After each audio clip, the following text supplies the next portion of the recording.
What's up, guys? Welcome back to the Brantzen Poker Vlog. Today we're playing 5-10 at the Bellagio, which is where I'm staying with this sick view, so hit that intro.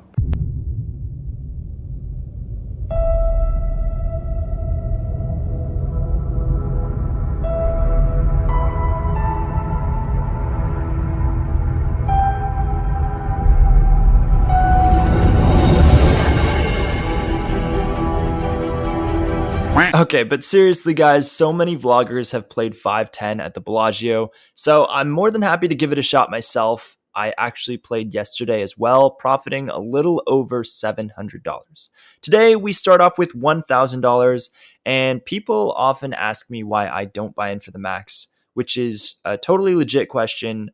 The main reason is because I was born and raised on LA poker where stacks are shallow, so that's where most of my experience is, playing 100 big blind poker, and that's personally where I feel I have my biggest edge. So the first hand I play, I'm dealt ace-queen off in the cutoff, and the hijack opens to $40. I 3-bet to 120, the hijack calls, and we're heads up to a flop of 9-10 jack all spades. I put in a small c-bet of $90 with my open-ended straight draw and 2 overs. He makes the fold, and we're off to a decent start. Next, we pick up ace-queen again, this time in the big blind, and it folds all the way to the small blind, who raises to $30. The small blind should be raising quite wide here, so it's time to put in another 3-bet, and since I'm in position of him, I'm gonna put in another 3x raise. I make it $90. He folds, and we take it down. Then I get ace-6 of clubs in the big blind, the cutoff opens to $40, the button calls, and I make the call. 3 ways to a flop of deuce-6-9 with 2 hearts, I check, and the cutoff makes it $60. The button folds, I have mid-pair and a backdoor flush draw, I make the call, and the turn is another 2. I check, he checks, and the river is a 7. Since he checked the turn, I think I often have the best hand here. I check, preparing myself to call a bet if he's trying to bluff with like a missed flush draw or something. But he checks back, and unfortunately he turns over 5-7 of clubs. He rivered a higher pair and takes it down. This next hand, we're up against Boston's finest. His name's Jeff. He's a good player, and he opens to $40 on the button. We ain't letting that stop us, especially not with queens in the small blind. I 3-bet to 160, and Jeff makes the call. Okay, I can't keep up this horrible Boston accent, but the flop comes 6-7-8 rainbow. I don't like how connected it is, but I c-bet $130 to protect my queens. Jeff makes the call, and the turn comes a 9. This is absolutely disastrous. Pocket 5s through pocket 10s all make either a set or a straight, and almost every suited connector makes either 2-pair or a straight. I check, and Jeff bets $400. I go into the tank. I know Jeff's a good player, capable of bluffing, but I can hardly think of any bluffs that would call a 3-bet preflop and call the flop, besides maybe jacks that he turns into a bluff. I decide to let this one go. You want to show for the vlog? You have a vlog? How many subscribers you got? 5.5K. Well, that sucks. He shows ace-king for a gangster bluff. He pretty much all but slapped a napkin on the window and said, "How do you like them apples?" For the 3rd time already this vlog, I pick up ace-queen. I'm under the gun, and I open to $30. The +1, cutoff, and big blind call were 4 ways to a flop of 4-10-6 with 2 spades. I'm not looking to bluff in a multi-way pot, so when the big blind checks, I check, and the action checks through. The turn is the ace of clubs, bringing a second flush draw, and the big blind bets $50. I make the call, the other 2 players fold, and the river is another ace. Unfortunately, the big blind checks, and now I'm thinking. The big blind could have bet one of the flush draws on the turn and is now just giving up, but there's a chance he might have a weakish ace that he didn't want to get raised off of, and if it's the latter, I'm going to make him pay. I make an overbet of $300, but he folds, and I take it down. I'm going to let you guys guess my next hand. If you guessed ace-queen, ding, ding, ding, you're correct. This time we have it on the button. There's a $20 straddle, the under the gun opens to $60, and it folds to me. The under the gun is pretty tight, so I'm not gonna 3-bet this. I just call, and the big blind comes along as well. 3 ways to a flop of deuce jack 5 with 2 clubs, and the action checks to me. I bet $90 in position with a flush draw, a little less than half pot, and only the under the gun calls. The turn is the 3 of clubs. Cha-ching! We hit our flush. She checks. And I decide to go with a baby bet of $100. Only a quarter of the pot. I want to make it look weak, get more calls from middle pairs like 8s through 10s with a club, any jack, or if she has a flush herself somehow, possibly induce a raise. She makes the call, and the river is another jack. She checks again. Now I'm going for it. I make a big bet of $500. Hopefully she thinks I'm bluffing. She tanks, then makes the call. We show our hands, she mucks, and we scoop a giant pot. Next, I'm in the small blind and I pick up ace-9 off. There's a $20 straddle, the cutoff limps. I decide to call, the big blind calls, and the straddle checks. 4 ways into a limp pot of ace-5-10 all diamonds. To be completely honest, I hardly ever play limp pots, so I'm not fully sure what to do here. I decide to make a bet of $30. I hope I can just take it down now, and if someone raises, I'll just fold. The big blind and straddle fold, but the cutoff calls. It's our friend Jeff from Boston again, and the turn comes an offsuit 2. I think Jeff would have likely raised me on the flop if he had a small to medium flush.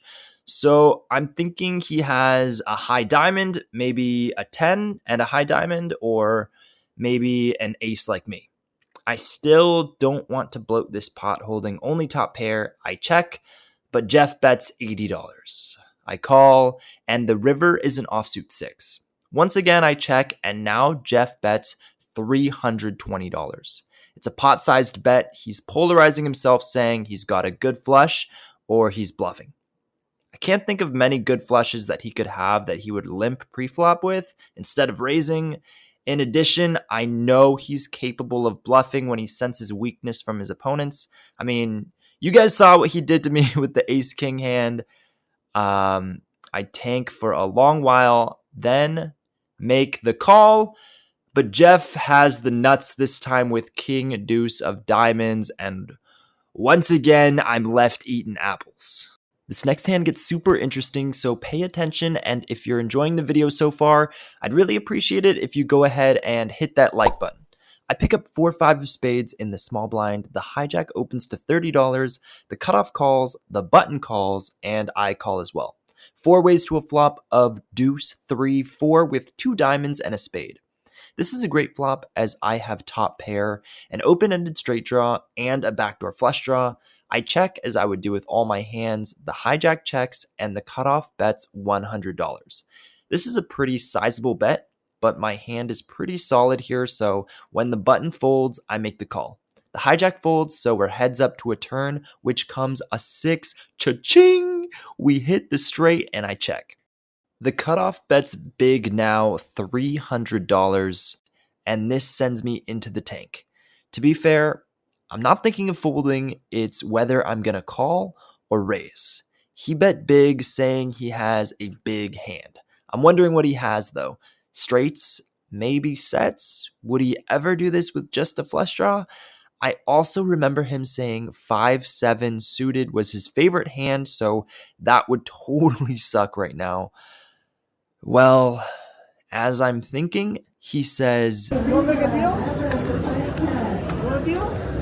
Oh, we checked that out. Now I'm really wondering, is he asking this because he's so confident with his hand and thinks I'm going to fold, so he wants to squeeze any value he can out of me? Or maybe he has a set that he wouldn't want to face more pressure? I don't know. He could also definitely still have 5-7 suited and I could be crushed. Or he could have some other 5x of diamonds type hand that has the same straight as me plus a diamond draw. What would you guys do? Would you take the deal or raise him right here? Fine, I'll take the deal. I'll take it. I'll take the deal.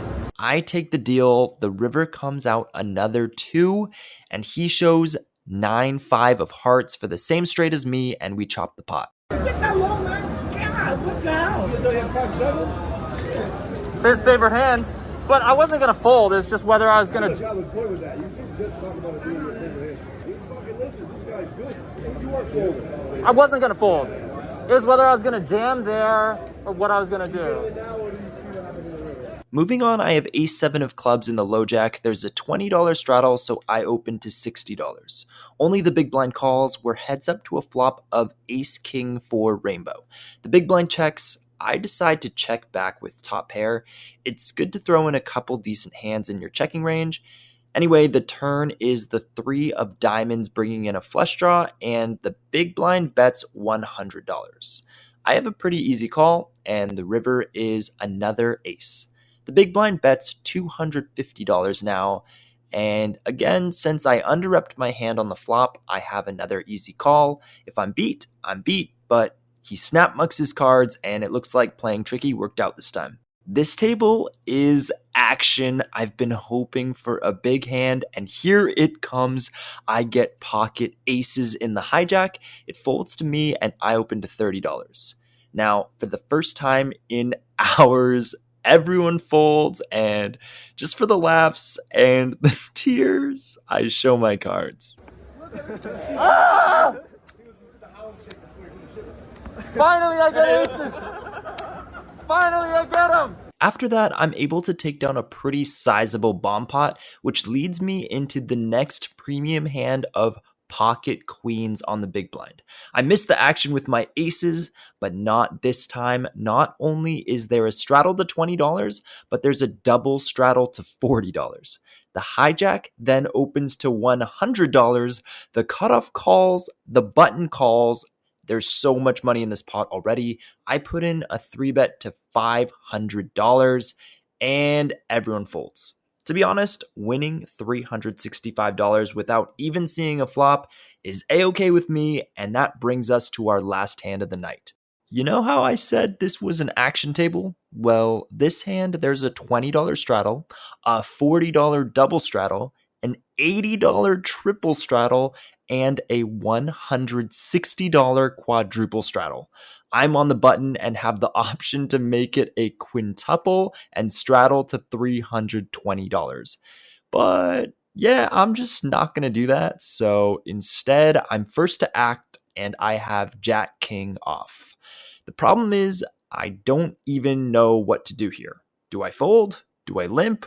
If I raise, I don't even know what size to choose. I end up going for it, but since I'm now technically only 14 big blinds deep, I treat it like a tournament and make a small open to $330. The $20 straddle, his name is Nico, shoves his entire stack over $3,000 into the middle. It folds back to me, and I'm just not willing to take the risk. I fold, and Nico bravely shows pocket nines. What a move, Nico. A little after that, I rack up and cash out. I didn't film an official outro to this video, so instead you guys can watch the fountains and I will recap the trip so far. So it started out that you guys saw my $500 buy into the World Series of Poker. My first bullet, I cashed. My next 2 bullets did not go so well, so I bricked them. But that's tournaments. And then did a couple 5-10 sessions. This session, I was in for $1,300 and out for $1,873 for a profit of $573.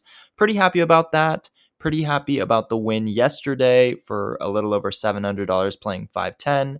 And then tomorrow we'll be playing one more 5-10 session that you guys are going to see at the Bellagio.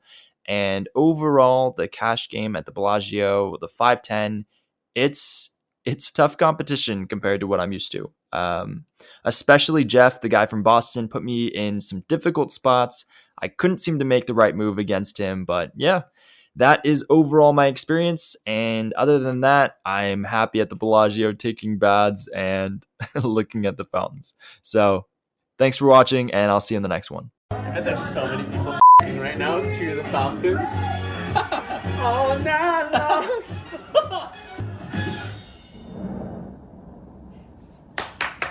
Yeah!